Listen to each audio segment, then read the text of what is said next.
Hi everybody, and welcome to Movie Recaps with Brit. Today, we will be taking a look at a movie titled Chinese Fighting Man. Without further ado, let's get started. In the opening scene, we are introduced to a character named Li An Quan, employed as a delivery personnel for one of Beijing's establishments. On a particular day, while carrying some food items, he stumbles upon a place where Quan's colleague, Wang Chongho, has been struck by a vehicle. Although the blame lies with the guilty party, the car's owner holds Wang responsible for the accident. Quan promptly approaches the car owner, aiming to persuade him to maintain composure. Regrettably, the car owner erupts with anger towards Quan and initiates a physical altercation. As the two individuals engage in a brawl, Quan exhibits certain combat abilities. Amidst the scuffle, Quan receives a phone call from his spouse, Liao Pin, who is at the hospital attending to their unwell daughter. Nevertheless, Quan disregards the call and continues fighting until the arrival of the police.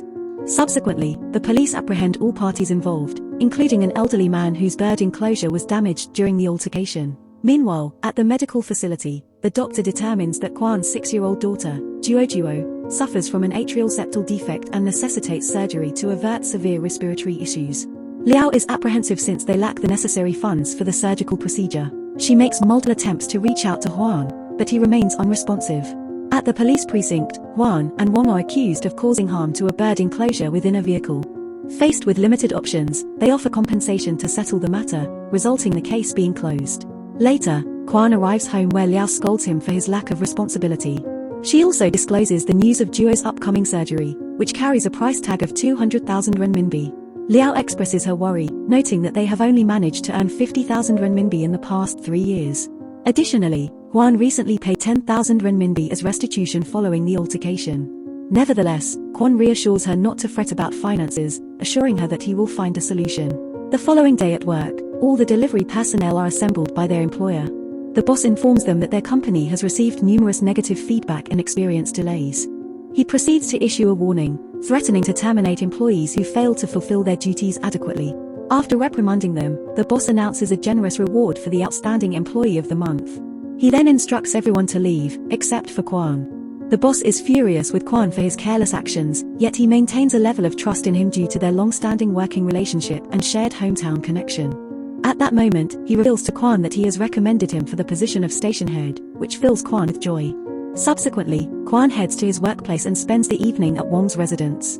He inquires about any alternative employment opportunities. Wang expresses surprise at Quan's desire to take on additional work, considering he already toils for 14 hours each day. However, Wang's partner proposes that Quan should consider becoming a chauffeur.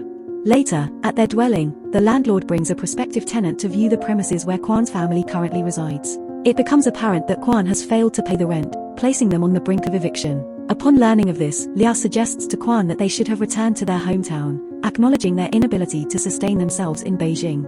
However, Quan remains resolute in his decision to stay, convinced that the educational institutions and other amenities in Beijing surpass those in their village.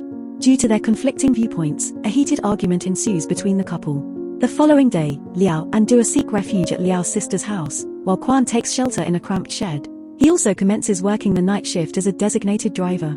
One day, while delivering food, Quan catches sight of Wang pilfering provisions from his scooter.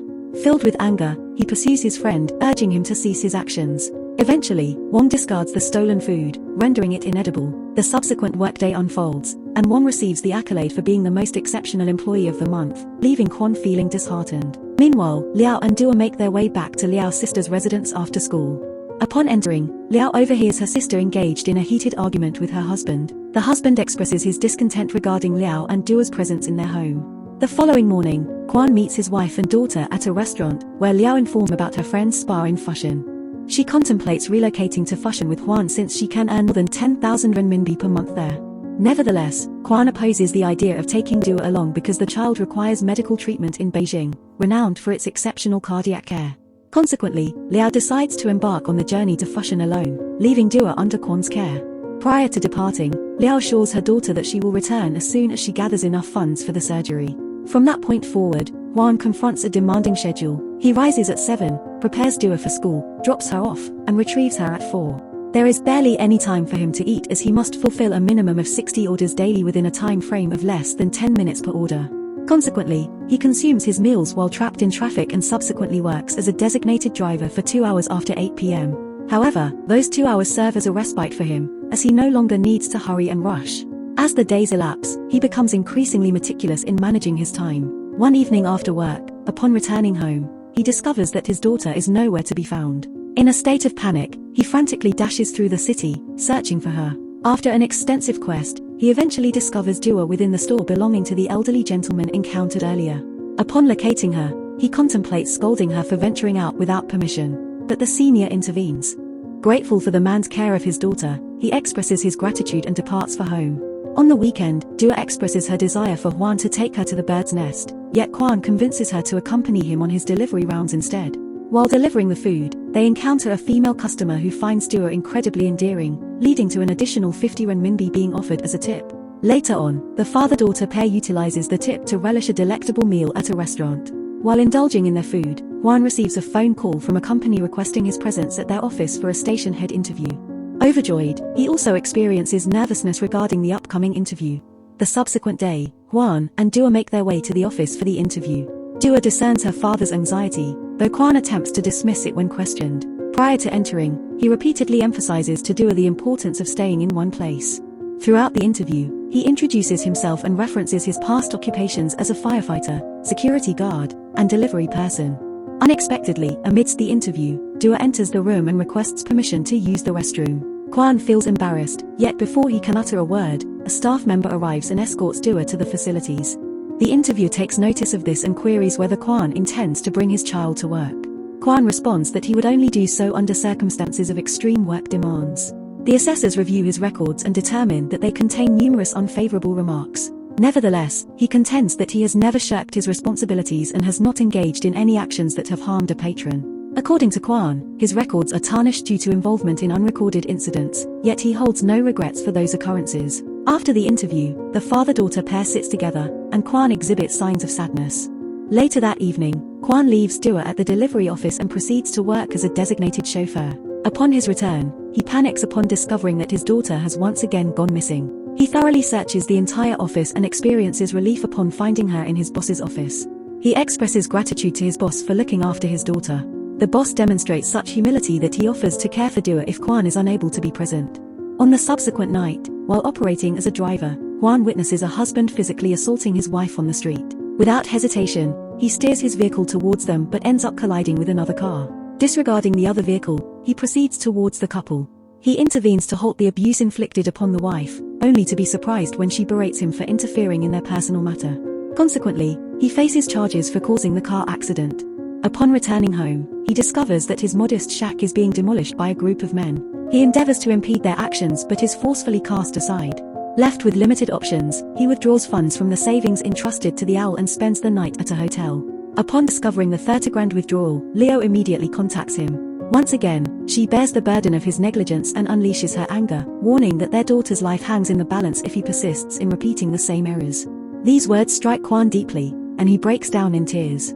The following day, Wang expresses his remorse to Quan for pilfering the food and agrees to share his living quarters. Subsequently, Quan's demanding schedule recommences, and amidst his work, he receives a call from Dua's teacher. Learning that his daughter has been admitted to the hospital, he rushes to her side. Upon arrival, the teacher apprises him of Dua's sudden collapse and the discoloration of her lips. Shortly thereafter, the doctor delivers the grave news that her cardiac condition is deteriorating rapidly and urgent surgery is imperative. Juan then turns to his companions for financial aid, yet none are capable of providing assistance. Concurrently, he faces pressure from his boss to excel in order to avoid termination. Later, while en route to make a delivery, he observes a young boy teetering on the edge of a balcony. Rather than offering assistance, the crowd opts to capture the spectacle through their cameras. Drawing on his experience as a firefighter, Quan swiftly ascends to the rooftop, secures himself with a rope, and leaps into action. He successfully rescues the child but sustains an injury to his hand in the process. Following the heroic feat, a news reporter requests an interview, yet he hastily departs, citing his lateness for a delivery. Regrettably, as a result of the delay, all of his deliveries are called off. Nonetheless, he doesn't exhibit any apprehension about his employment since preserving a life holds greater significance than safeguarding a job. Consequently, he gathers all the cancelled food items and shares a meal with the elderly man. He wholeheartedly extends his generosity to the old man, who takes immense pride in him. Even if he faces dismissal, the old man urges him not to relinquish hope, emphasizing the abundance of opportunities for virtuous individuals in Beijing. The subsequent day, Wang departs from Beijing alongside his girlfriend, embarking on a quest for better prospects. Before bidding farewell, he bestows some money upon Quan for his daughter's treatment. Later, news of Quan's heroic act in saving the young boy spreads throughout the city. The old man, his colleagues, and his wife witness the news report and rejoice on his behalf. The report also features a QR code soliciting donations for the true hero. Within a few days, the donations accumulate to 300,000 renminbi, leaving Quan profoundly moved upon learning of this. Finally, Quan and Liao accompany Dua to the hospital for her surgery. Moreover, the divide between Quan and Liao is bridged. In the subsequent scene, Quan is shown in the office where he had previously undergone an interview. The boss reveals that he has been recruited in the training department and presents him with an employment contract, eliciting sheer elation within him. Subsequently, Quan is hailed as a savior and a hero. However, he humbly asserts that he does not perceive himself as a hero, for he simply fulfilled his duty. He expresses heartfelt gratitude to all those who contributed donations, thereby aiding in saving his daughter's life. Furthermore, he uplifts those grappling with hardships by assuring them that their moment to shine will inevitably arrive. The movie concludes as Quan and his family embark on a new and blissful chapter in their lives. Thank you for watching our movie recap. While it may seem simple, it actually took a lot of hard work and dedication to produce. If you enjoyed the video, we kindly ask you to show your support by liking and subscribing to our channel. By doing so, you'll stay updated on our latest content and help us continue creating more in-depth analyses and critiques of the movies you love. Thank you again for your support.